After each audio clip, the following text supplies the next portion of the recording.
ఓం శ్రీకృష్ణ సద్గురువే నమః. శ్రీమద్వల్లభ వైభవ శ్రవణానికి స్వాగతం. శ్రోతలందరికీ నమస్కారం.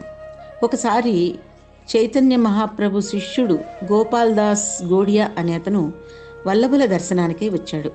వల్లభులకు ప్రణామం చేసి, స్వామి, నాకు రకరకాలుగా దైవాన్ని అలంకరించి చూసుకోవాలని ఎన్నాళ్ల నుంచో కోరిక. కానీ మా గురువులు చైతన్యుల వారు నాకు సాలగ్రామాన్ని ప్రసాదించారు. సాలగ్రామానికి అలంకరణ ఎలా చేయాలి? నా గురువులకు నా కోరికను విన్నవించుకున్నాను కూడాను. వారు మౌనం వహించారు. ఆ తర్వాత జగన్నాథుని దర్శనానికై పూరి వెళ్ళిపోయారు కూడా. దైవ స్వరూపాన్ని అలంకరించి సేవించాలనే తపన నాలో అధికమై తట్టుకోలేకపోతున్నాను. దాంతో నిన్ననే నా గురువులు స్వప్నంలో సాక్షాత్కరించి నామాన్ని ఉపదేశించడం వరకే నా వంతు, అదే నా మార్గం, స్వరూపాన్ని సేవించే మార్గాన్ని వల్లభాచార్యుల వారే తెలియజేయగలరు, కనుక వారినే నువ్వు వెళ్ళి వేడుకో అని తెలియజేశారు. కనుక ప్రభు, వెంటనే మీ దగ్గరికి వచ్చాను, నాకు మీరు స్వరూపాన్ని అనుగ్రహించరు అంటూ వేడుకున్నాడు. భగవత్ స్వరూపాన్ని అలంకరించి ఆనందించాలని గోపాల్దాస్ పడుతున్న తపన చూసి ముచ్చటపడ్డారు వల్లభులు. వీరి స్వరూపాన్ని ఇవ్వడం ఎందుకు?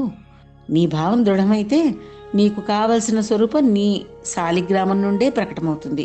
నీకు నచ్చిన రూపాన్ని మనసులో నిలుపుకొని స్మరిస్తూ ఆ ప్రభువును నీ వద్దకు ఆహ్వానించు. రేపు ఉదయానికల్లా నీ కోరిక తప్పక నెరవేరుతుంది అని సెలవిచ్చారు గోపాల్దాస్కి. ఆశ్చర్యపడ్డాడు గోపాల్దాసు. చేసేది లేక ఇంటికి వెళ్ళాడు. ఆయనలో తపన పెరిగిపోతోంది. ఆ రోజు రాత్రి నిద్ర పట్టడం లేదు. ప్రభు, నా కనులు నీ దర్శనం కోసం తహతహలాడుతున్నాయి. నా చేతులు నిన్ను అలంకరించి సేవించాలని ఉవ్విళ్ళూరుతున్నాయి. నిన్ను మనసారా నా హృదయానికి హత్తుకోవాలని మనసు ఆరాటపడిపోతుంది. రాధామాధవ, నేను నీవాడిని, నీ సేవకుడిని. నా సేవలెందుకోవు? నా కోరిక తీర్చవు? నా తపనను అర్థం చేసుకోవు? నా తాపాన్ని చల్లార్చవు? రాధా మనోహర, రాధారమణ, ఇక తట్టుకోలేను స్వామి. రావు, నా దగ్గరికి రావు, నన్ను కరుణించవు, నీ కృపావర్షం నాపై కురిపించవు ప్రభు ప్రభు అంటూ గోపాలదాసు హృదయం కరిగి నీరైపోతోంది. ఆగని అశ్రువులతో నిద్రాహారాలు మాని తపించి తెల్లవారుజామున నిద్రలోకి జారుకున్నాడు.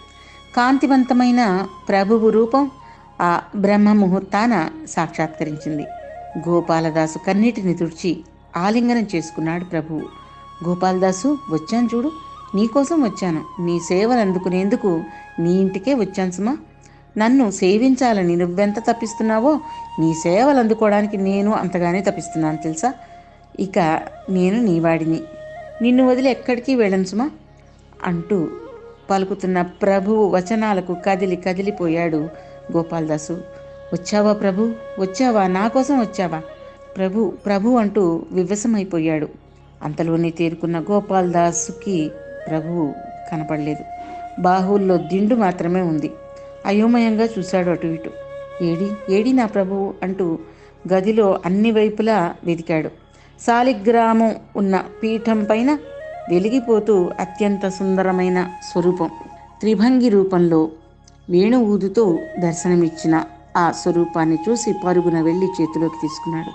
తనవి తీరా హృదయానికి హత్తుకున్నాడు, చుంబించాడు, పులకించిపోయాడు. ఒక పాత్రలో గోరువెచ్చని జలాన్ని తీసుకుని పరిమళ ద్రవ్యాలను కలిపి పాదాలను ముందుగా కడిగి ఆ తీర్థాన్ని సేవించాడు గోపాల్దాసు. అనంతరం ఆ స్వరూపాన్ని జలకాలాడించాడు. మెత్తని వస్త్రంతో శరీరమంతా అద్ది తిలకం దిద్దాడు. చందనాన్ని పూశాడు.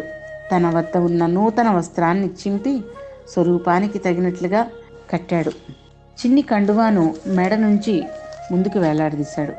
పెరడులో ఉన్న జాజి పూలను కోసి తులసి మాలలతో చేర్చి దండ అల్లి మెడలో వేశాడు. పరమాన్నం వండి నివేదించాడు. పరిమళపూరితమైన జలాన్ని కూడా సమర్పించాడు.